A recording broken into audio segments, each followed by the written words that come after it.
नमस्कार। मुंबई से फिर एक बार आपके सामने मैं हूं बिंदास और बेबाक बोलने वाला रविंद्र जैन, देश और जनता के हित में सदैव तत्पर बात करने वाला। सबसे बड़ा झूठा हमारे देश का नेता जिसने भारत की जनता को जमकर लूटा। फिर आपको ध्यान दिलाते हैं, सबसे बड़ा झूठा हमारे भारत का नेता जिसने भारत की जनता को नोच नोच कर लूटा। ये है काली करतूत हमारे देश के नेताओं की, जो खुद को सेवक बोलते हैं और मौज करते हैं हजारों गाड़ियों में और 500,000 करोड़ का पूरा फंड इकट्ठा कर कर अपने अय्याशी का सिस्टम पूरा कर लेते हैं। 5 साल में आदमी 5 लाख रुपए नहीं जोड़ पाता, लेकिन ये बेरोजगार नेता, जुमलेबाज और झूठे नेता तिरंगे की सौगंध खाकर हमारे देश को बिंदास लूटते हैं और देश की जनता को उल्लू कैसा बनाते हैं कि हम सेवक हैं, हम सेवक हैं। अगर ये सेवक हो तो देश को क्यों लूटते हो? आप सेवक ना बोलो, आप खुद को बड़ा लुटेरा बोलो। मुगलों ने लूटा, अंग्रेजों ने लूटा, अब आपने लूटा, क्योंकि आप भी कहीं ना कहीं उनकी दलाली करते आए हैं। इसलिए देश को नोच नोच कर खाने का काम आपने किया है। बदले में देश को क्या दिया? देश को नंगा कर दिया। जीएसटी, बीएसटी, सीएसटी, हजारों प्रकार के टैक्स लगा दिए। आदमी के पास बचता तो कुछ है ही नहीं। नौकरी पैसे वाला जब 30 तारीख को नौकरी मिलती है तो सबका बिल चुकाने के बाद 500 रुपये हाथ में रहते हैं। न वो अपना शौक पूरा कर पाता है, न अपने घर के बच्चों का कुछ ध्यान रख पाता है।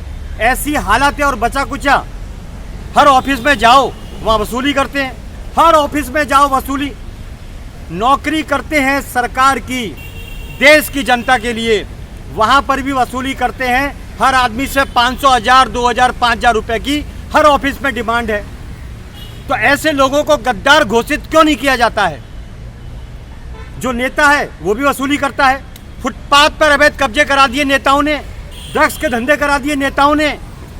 आखिर क्या चलता है? आम आदमी इतना परेशान हो चुका है, कोर्ट कचहरी के चक्कर में उलझना नहीं चाहता है, क्योंकि वहाँ भी भर भर के तारीखें मिलती हैं। भारत में रहना और जीना इतना मुश्किल हो गया है जैसे हिमालय पर पैदल चढ़ना बिना खाए पिए। क्या हालत कर दी है। ये वोट के लिए हमारे देश के नेताओं को कितना उल्लू बनाते हैं, किस कदर हाथ फैलाते हैं। एक दिन निकलेंगे सिर्फ चुनावों के दिन, 5 साल में एक दिन चुनावों के दिन मैदान में उतरेंगे, घर घर भीख मांगेंगे वोट की, आपको गले लगाएंगे, आपके बाप के पैर छुएंगे, आपकी माँ के पैर छुएंगे। ये इतने बड़े जुमलेबाज हैं कि एक कहावत है कि जब काम हो तो गधे को भी बाप बना लो। तो ये इतने बेशरम और अय्याश नेता, और जनता भी वैसी है। जनता को समझ नहीं है, दिमाग से पैदल हो चुकी है कि इनकी बातों में नहीं आने का। 5 साल में एक ही बार नीचे उतरेंगे और जनता को इतना उल्लू बना देंगे कि आपसे वोट ले लेंगे। वोट लेने के बाद फिर आपको दिखाई नहीं देंगे। फिर तो बड़ी बड़ी मर्सिडीज गाड़ी में घूमेंगे जैसे देश इनके बाप का हो, जनता इनकी गुलाम हो। बड़ी बड़ी गाड़ियों में घूमने का शौक है।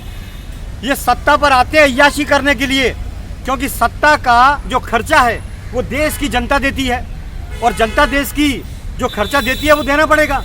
नहीं तो जीएसटी, पुलिस का केस, फलाना केस, ढिमाका केस, सब केस आपके ऊपर लग जाएंगे। ऐसी हालत है। नेता चाहे चोर हो, डकैत हो, गुंडा हो, ड्रग्सी हो, दारूबाज हो, कोई भी बाज हो, उसको पूरी छूट है देश चलाने की। अगर जनता जरा सी गलत पार्किंग कर दे, जनता जरा सा गलत काम कर दे, उसके ऊपर केस दर्ज हो जाता है। अरे वाह! तो ये लोकतंत्र है या गुंडा तंत्र है, अफसरशाही तंत्र है? कौन सा तंत्र है?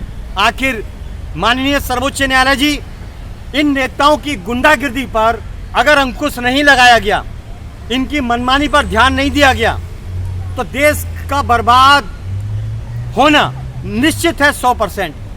क्योंकि यहाँ तो मनमानी चलती है, गुंडे इसी के इशारे पर काम करते हैं। माननीय, हम आपसे सच्ची घटनाओं के आधार पर ही बात करेंगे। जितने भी पाले हुए गुंडे घूमते हैं, जो गुंडागिर्दी करते हैं, वो नेताओं के फंटर हैं, नेताओं के चेले चपाटे।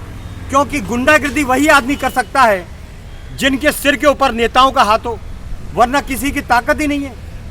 हम आपको फिर बोलना चाहते हैं, गुंडा मुक्त भारत, ड्रग्स मुक्त भारत, वसूली मुक्त भारत, और सरकारी डिपार्टमेंट में जो लूट चलती है खुली, उनको फांसी दी जाए। रिश्वत तो रिश्वत होती है, वो चाहे 1 रुपए की हो चाहे 1 लाख रुपए की हो। सवाल ये पैदा होता है, जब एमएलए एमपी बिकते हैं, 100 करोड़ की टिकटें बिकती है, तो रिश्वत तो खाएगा ही आम आदमी। हर डिपार्टमेंट में 2, 5, 10 रुपए की रिश्वत। ये इतने भिखारी हो चुके हैं कि इन्होंने भारत का नाम खराब कर दिया, क्योंकि नेता भी ऐसा ही है। नेता टिकटें खरीदता है, बेचता है, देश को नोचता है, ये अपना ही काम करता है। ये गैंगबाज हैं हमारे भारत के ज़्यादातर नेता।